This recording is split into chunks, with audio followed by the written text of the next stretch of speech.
form. Build a probe. Give the probe the ability to replicate itself.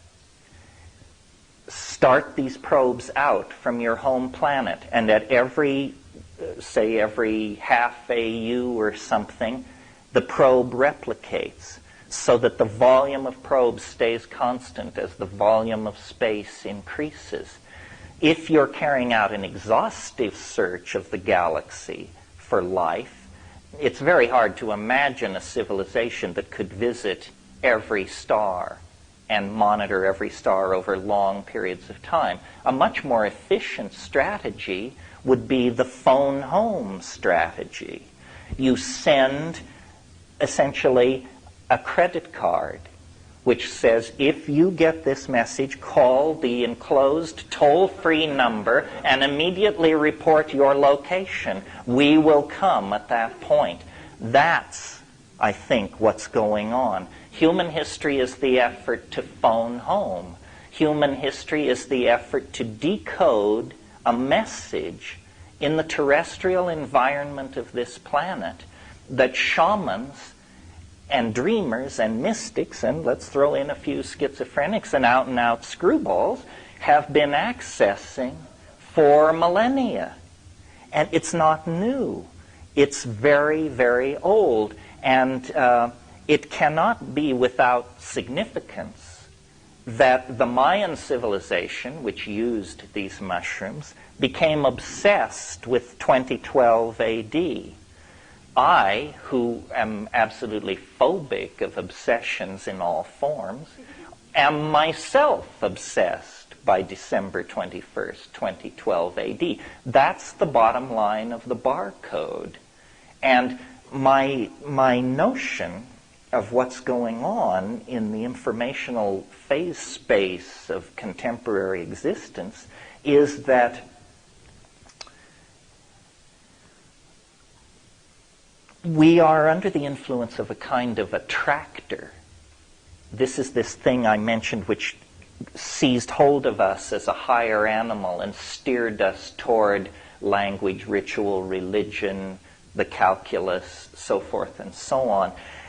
This attractor is literally sucking the world of three-dimensional space and time into itself. This is what history is. History is biological time turning into some other kind of time. History is speeding up as we approach the omega point.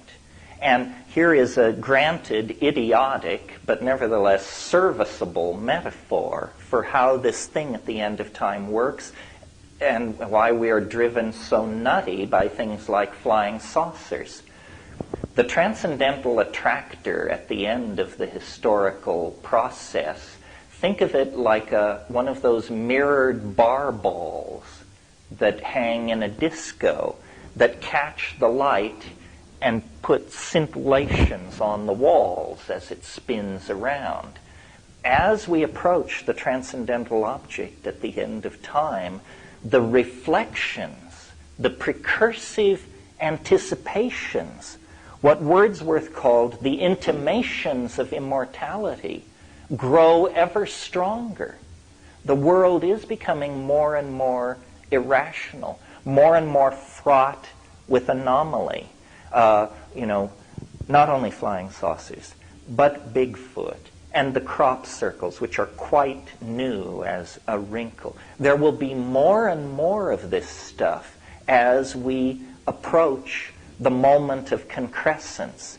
And people in the past, Christ, Buddha, you name them, these are people who literally stood in a correct geometrical relationship to the transcendental object at the end of time. But it was just dumb luck. That's all. They were not superior people. I'm sure that if you could enter into the mind of Christ as he went around Galilee performing his miracles, the main thing which preoccupied his inner circumlocution was the question, why me? What's happening? Why am I compelled to do and say these things? Well, the answer is you've got eschatological fever. You've been infected by a retrovirus that operates not in space, but in time. And to the degree that one can clear themselves of the momentum of past presupposition, the transcendental object at the end of time actually comes into view. Plato said time is the moving image of eternity.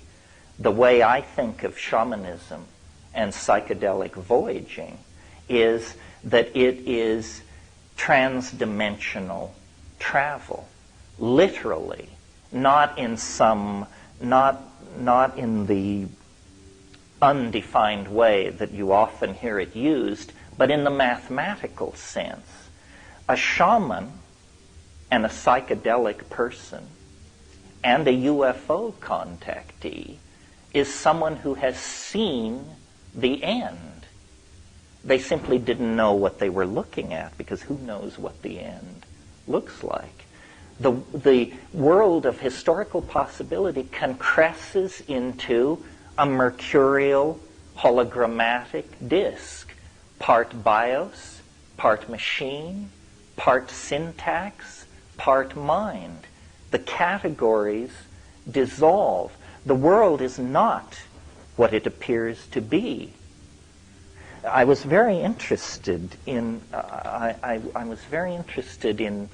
coming to this thing and studying the psychology of the group, and it was very fascinating to me that both of the speakers, where I listened to the whole thing, were very concerned to refute the psychological explanation, which I gather is the Antichrist around here.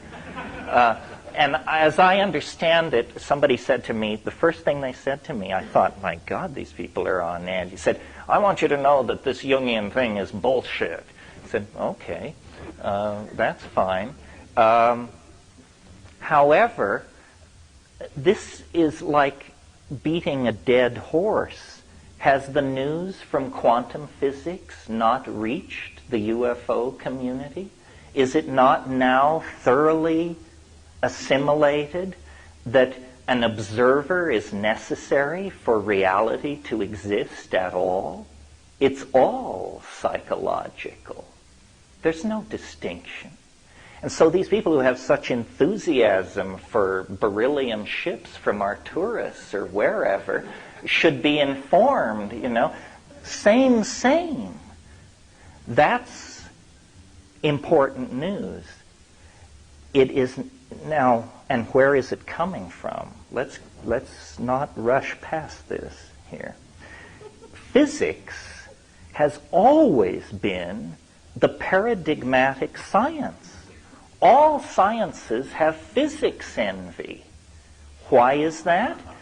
Because it's not unlikely in a physics experiment to be able to predict an experimental result to 3 decimal points of accuracy. That's science. You don't get that in sociology. You don't get that in psychology. You don't even get that in biology.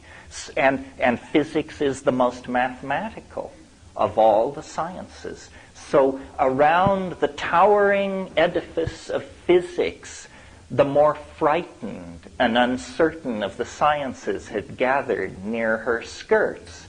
Well, so now what is physics telling us? Saying, folks, hold your horses here. It turns out the cheerful world of billiard ball-like atoms winging their way through Newtonian space is in for serious revision. It turns out that these particles aren't even particles. They're waves. Well, no, not exactly. They're both. Well, what I actually meant to say was, and you discover the babble of mad people. Science has collapsed. Its core has given way to contradiction. The